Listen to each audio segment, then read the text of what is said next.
roof off. Yeah. Initial access to top of the beam bunk, work around, roof off, up the boot. Okay. Nice and simple. Yeah. We hope. So guys, when we turn up to an incident, we will have an A and a B plan. So an A plan is where we want to take our time. If it's not a time critical casualty, we take a time. You know, we go around and it might take half an hour to get the roof off.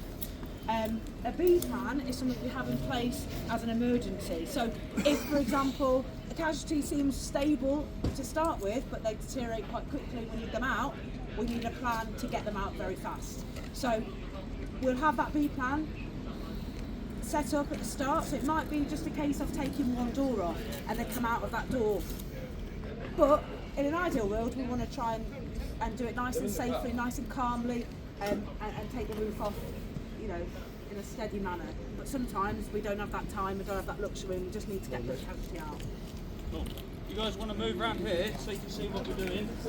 There will be some noise as well, so there'll be some bangs, a bit of sawing as well, so nothing to worry about. Just keep yourself well back. Alright.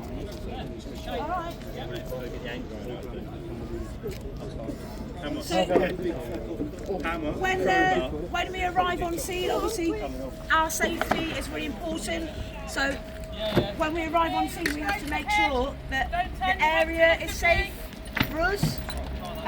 We then need to stabilise the car, make sure that the car won't move, and also make access to the casualty. So that's what someone will do. We always designate someone as a casualty carer. They'll go in and they'll make contact with the casualty first. Everyone else will slowly start stabilising the vehicle first, and then a plan will be made. I'm going to have a loud voice, aren't I?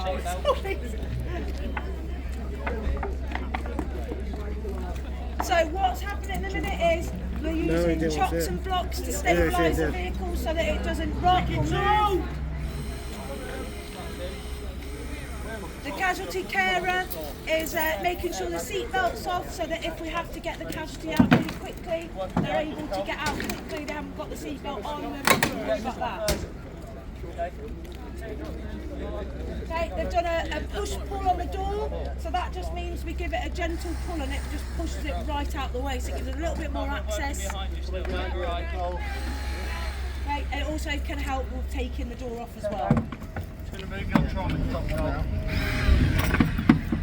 When we take a seatbelt off somebody, we have to plug the seatbelt back into its pocket, and that then allows the police to know that they had their seatbelt on. So, there's lots of things that we have to remember when we go to a scene.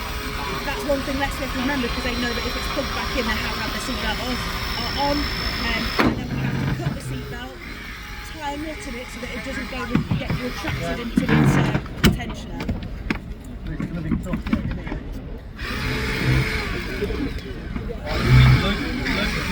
Okay, so what they're doing at the minute is they're trying to cut the hinges off the door so the door can just come straight off.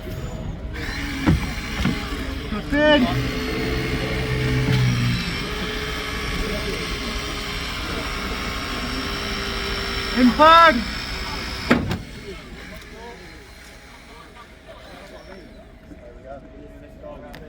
So when we take anything off the vehicle, we have a designated area where we then place any of the parts that come off. Doors, if they're being placed on the floor, they need to be shiny side down, because in case of any airbags inside them. So if they were the other way up, if an airbag went off, then it would fly up in the air. So always shiny side down. So as you can see, it's quite a wide space now, just where the door's been taken off. So potentially, if that casualty hasn't got trapped legs, they can get that casualty out really quickly there if they need to.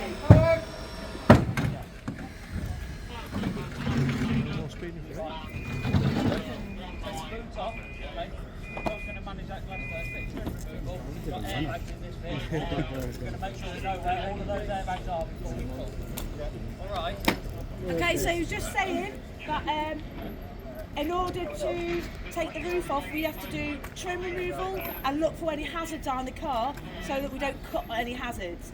So things like airbag canisters, they can be along the rail at the top, they can be in the doors. Obviously you've got your airbag in the front of the vehicle as well, so you have to mind not to cut through any canisters. So we'll take off all the trim inside the car so that we can see any underneath and know exactly what we're cutting through. Breaking glass!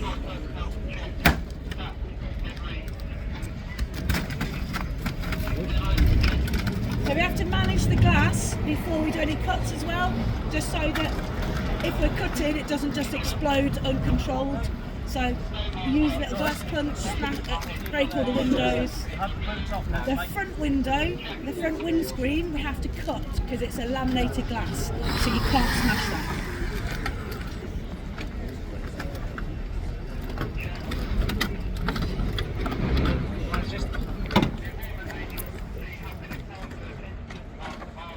Anytime we do any work on the vehicle, we check the stabilisation as well. So you might see someone going around just pushing in the wedges underneath the car, just to make sure, because obviously every time you take anything off the vehicle, it changes the weight of the vehicle, and then the car then changes its stabilisation. So you have to check, push the wedges in again.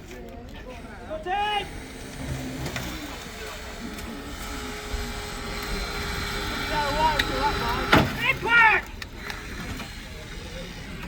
We try to make people aware when that impact of when something goes. Sometimes it's hard to time when it's going to happen, but you'll hear these commands all the time so that we're making everyone aware of Impact!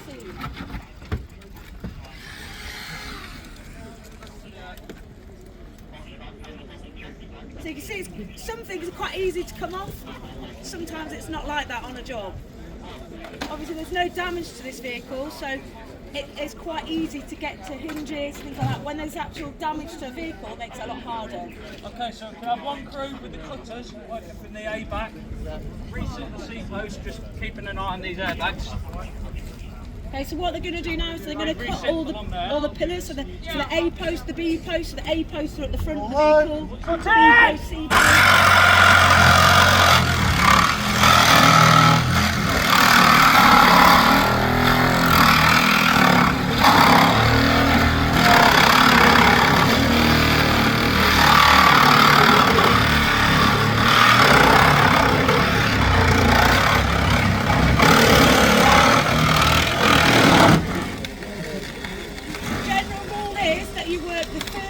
Away from the casualty and work your way around the car, and then the last cut is always the one right by the casualty. That's kind of what we're aiming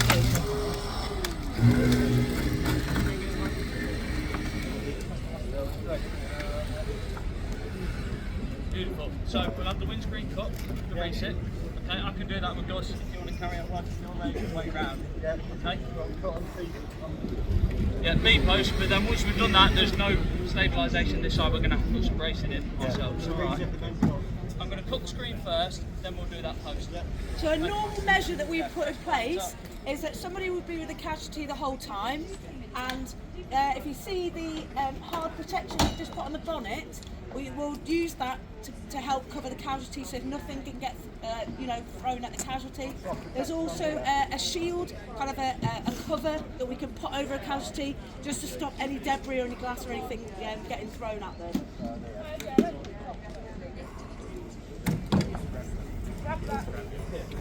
You see, it takes a lot of people to work together on this, so we would generally have another crew as well, and another crew would work simultaneously. Sometimes one on each side of the vehicle.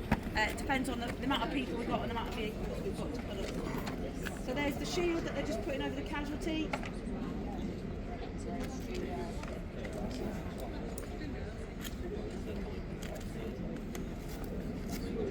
So when we're cutting the windscreen, because it's laminated glass, small shards will come off as you're cutting. So we always have to have respirators on just to protect us from those shards. And also we pour water as the cut's being made, and that just helps to stop the shards being thrown out.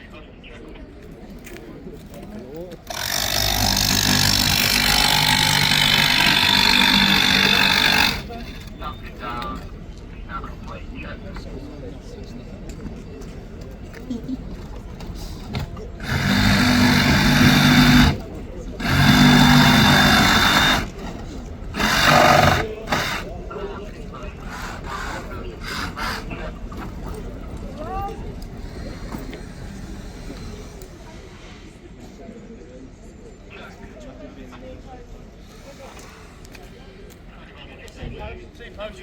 Yeah. Yeah, that's fine. So once you've cut that, I'll brace the side. Huh? Put that.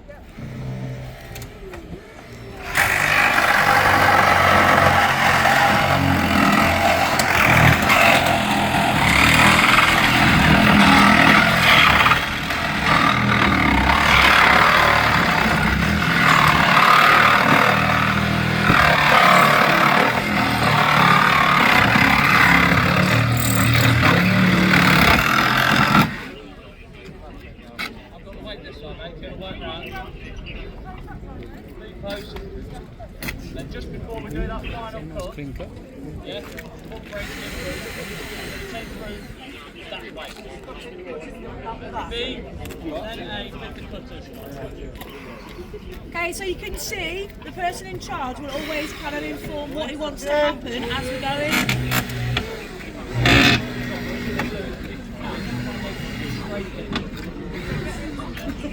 So you'll notice the cutters, sometimes if you haven't got them level, they want to twist. So sometimes it's a case of relocate, take them off, put them back on. Sometimes it can take multiple times.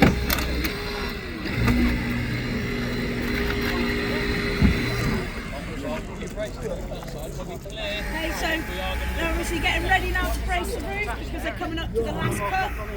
Is that still attached? Just lift. We've got this one.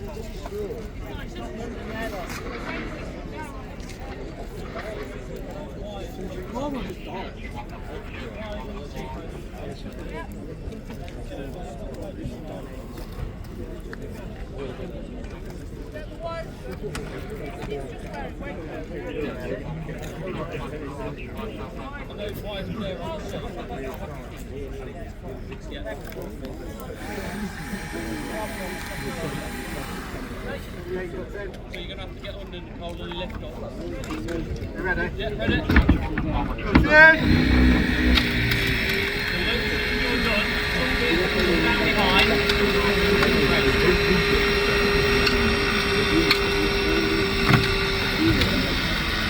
So because it's the last cut, they need to take the weight off the roof.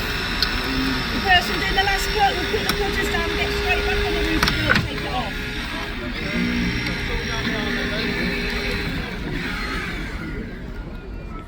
Today, mate. Anyway, Right, going that way. Okay? Ready? Right. Arms to the belly. Yeah, back. Back forward. Slide off.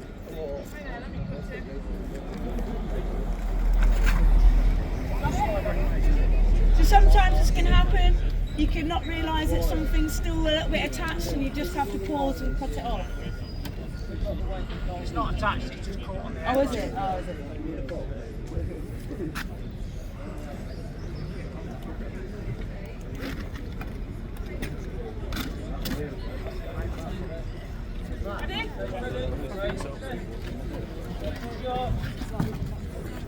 Put back seat, yeah.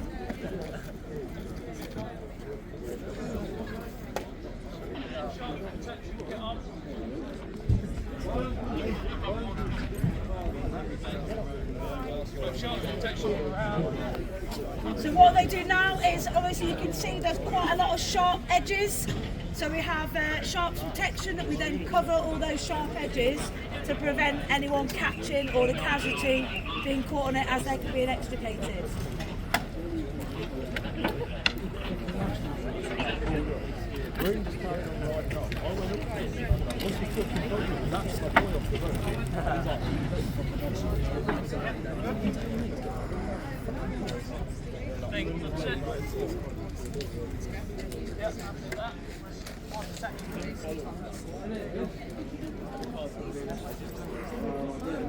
Very safe. Okay, so teardrops in, and then we'll have the long board, slide the long board, and straight out.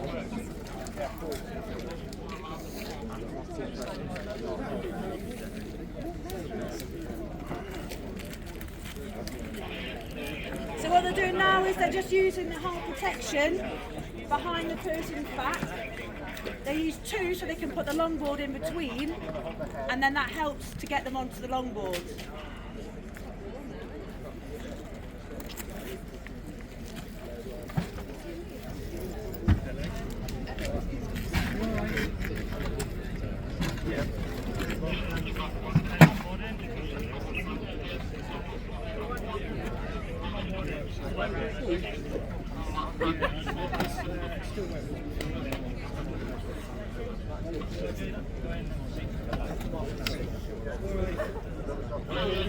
So they'll hold the board in place while one person then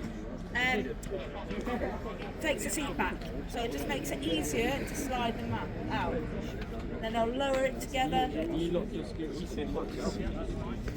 The person that has the head, the casualty, is the person that makes the commands.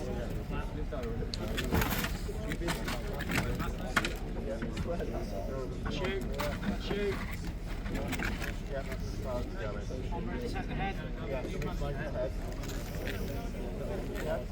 that's what we're going to do. We're going to slide the casualty up the longboard on my command. Is anybody not ready? 3, 2, 1, slide.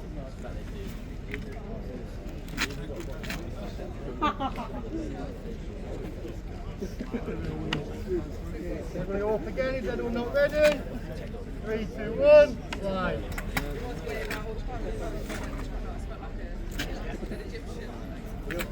Yep. Slide across. Slide back. Anyone not ready? 3, 2, 1, slide. Rest. On the headrest. Move this way. This is dead weight. There we go. I've got here.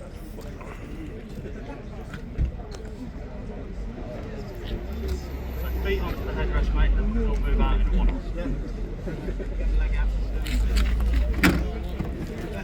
So you can hear they're talking to each other all the time, making sure everyone knows exactly what's happening to make sure that the casualty comes out as safe as possible. Stop that. Got him. Ready? Slide.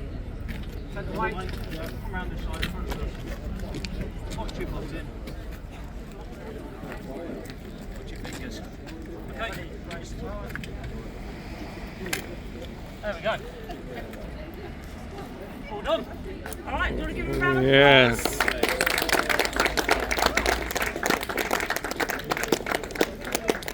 Hopefully into the waiting ambulance. Yeah, good. Thank you for that, mate.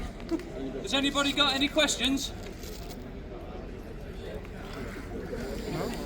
Surely there's a question. No questions.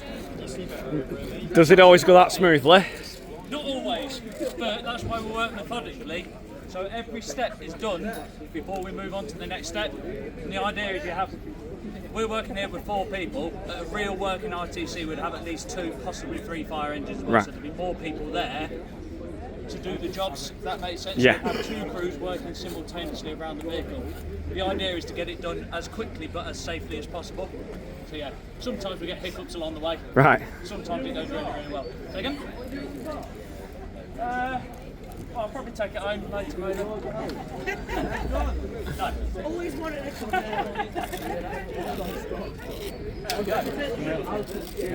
Unfortunately, I don't own the vehicle. It's owned by a recovery company. Like the people that you know of. Super. Thank you very much, everybody.